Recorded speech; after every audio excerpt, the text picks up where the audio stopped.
အားလုံးပဲမင်္ဂလာပါကျွန်တော်တို့လီယာမှာကျွန်တော်ဒီနေ့မှာ Minecraft Java ဆော့ပါဘောနော်အဲ့တော့ကျွန်တော်နည်းနည်းတော့လက်တယ်လုံနေရတော့ကျွန်တော် view ရဲ့နောက်ဆုံးမှသိချာပြထားပါတယ်အဲ့တော့မလုပ်တတ်တဲ့သူများဒီ view လေးဆိုအောင်ကြည့်သွားပါဦးဆိုတော့ကျွန်တော်ဒီနာအစားအစာအတွက်ဝက်လေးတွေလိုက်တက်ပြင်ပါတော့ဝက်လေးတွေလိုက်တက် okay ဒီနာတော့ပကြည့်ဆောင်းလာတယ်ကွာခဏဗီဒီယိုစက်တင်ရအကုန်လုံးအနေဆုံးမှထားလိုက်တော့မယ်ဒါဆိုတော့တိတ်မထက်တော့ပါဆိုတော့ကျွန်တော်အရင်ကြောက်တုံးတတ်တူမယ်အဲ့တော့ဒီနေ့တော့နည်းနည်းရှောက်ကြည့်โอเคရှေ့မှာကြောက်တုံးလို့မြင်ရတယ်အဲ့တော့တူမယ်ကျွန်တော်ဒီဘောကတိတ်မကောင်းဗျအဲ့တော့ကျွန်တော်တခြားဘောတစ်ခုပြောင်းရအောင်โอเคထွက်လိုက်မယ်ထွက်ဟာကျွန်တော်အဲ့လိုထွက်ပြီးရင်တော့စင်ကပ်လေးဒီဘောကတော့ဖြတ်လိုက်တော့မယ်ဒီ spirit door တွေပဲရအောင်တော့ဗျ game ဘောကတော့ spy ပဲဗျဘာမှမလုပ်တော့ဘူးဒီတိုင်းပဲထားလိုက်တော့မယ်အဲ့တော့ crane new wall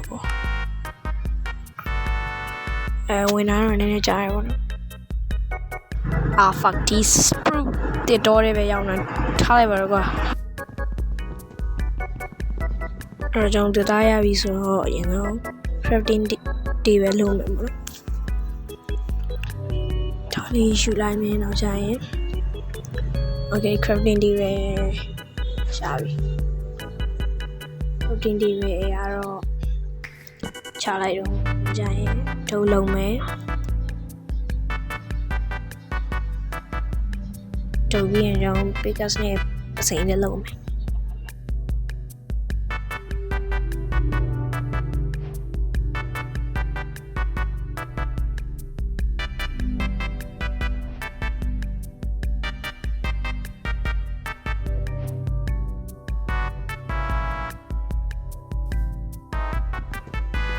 အော်ဘာထပြတော့ဟာโอเคလက်သွားတာအဲ့တော့ကျွန်တော်ဒီမှာကြောက်တုံးလေးတူးလိုက်မယ်ကျွန်တော်အဲ့စောက်လိုက်ရင်ကောင်းမလားနော်ဆိုတော့ stone tool တွေ craft နဲ့ဆိုတော့ကျွန်တော်အိမ်စောက်တော့ပါဘူးကျွန်တော် tutorial ပဲပြမယ်ပေါ့ရပါမလို့တော့ tutorial ပြမယ်ကျွန်တော် brother တို့လုံနေပြတော့မှာပေါ့နော်အားလုံးပဲမကြော်ဘဲနဲ့တခြားကြည့်ပါအဲ့တော့ကျွန်တော်ရင်ဆုံးထွက်လာအောင်မယ်ဟိုဒါနဲ့ကျွန်တော် brother ကိုပူချောင်းလာကြလို့ပါမယ် Play Store မှာတောင်းလို့မရတော့ကျွန်တော်ဘယ်ဘက်တောင်းမှာ add account ဆိုတာရှိပါတယ်ကျွန်တော်အဲ့ဒါကိုနှိပ်ပါဟိုကျအောက်က local account ကိုနှိပ်ပေါ့နော်အမှကျွန်တော်နာမည်ထည့်ပြီးတော့မှဆုံးလို့နာမည်ထည့်လိုက်ပြီးတော့မှအောက်က login ကိုနှိပ်လိုက်ပါအဲ့လိုရိုးရိုးဆိုလို့မှများလဲတော့ဖွင့်ပြန်ခံပြီးစမ်းကြည့်နောက်ကျရင်တော့ကျွန်တော်အောက်ကတောင်းကများလေးကိုနှိပ်နောက်ကျရင်အပေါင်းကိုနှိပ်လိုက်ပါအမှကျွန်တော်ဒါတခုတောင်းမိုးလေးပေါ်လာလိမ့်မယ်ပေါ့နော်အမှဘောဟာနေမှာနာမည်ကြိုက်တာရေးလို့ရတယ်ပေါ့နော်ဒါမှမရေးဘဲနဲ့ထားလိုက်ရတယ်အမှအဲ့ဒါရဲ့အောက်ကတော့ version ရွေးဟာပေါ့အပေါ်ဆုံးက release ကိုနှိပ်ပြီးကြိုက်တဲ့ version ရွေးလို့ရပါတယ်နောက်ဆုံး 1.21 အထိရှိပါတယ်ပေါ့နော်နောက်ကျရင်တော့ also run ဆိုတာအဲ့ဒါနေရာမှာကျွန်တော် all version first ကိုရွေးပါ။ကျန်ဘောဟာတော့ရွေးလဲအဲ့ဟာရဲ့ဘောကတော့ရွေးလဲမရလဲမရွေးလဲရတယ်ပေါ့နော်။နောက်ကျရင် save ကိုနှိပ်ပါကျွန်တော်တော့ရှိပြီးသားမလို့မစိတော့ပါဘူး။ဒီဗီဒီယိုလေးကတော့ဒီလောက်ပါပဲ။ဆုံးဖြတ်ကြည့်ရှုပေးတဲ့သူအားလုံးကျေးဇူးတင်ပါတယ်။ channel ကို like subscribe လုပ်ရင် like subscribe လုပ်ပေးပါ။ Bye bye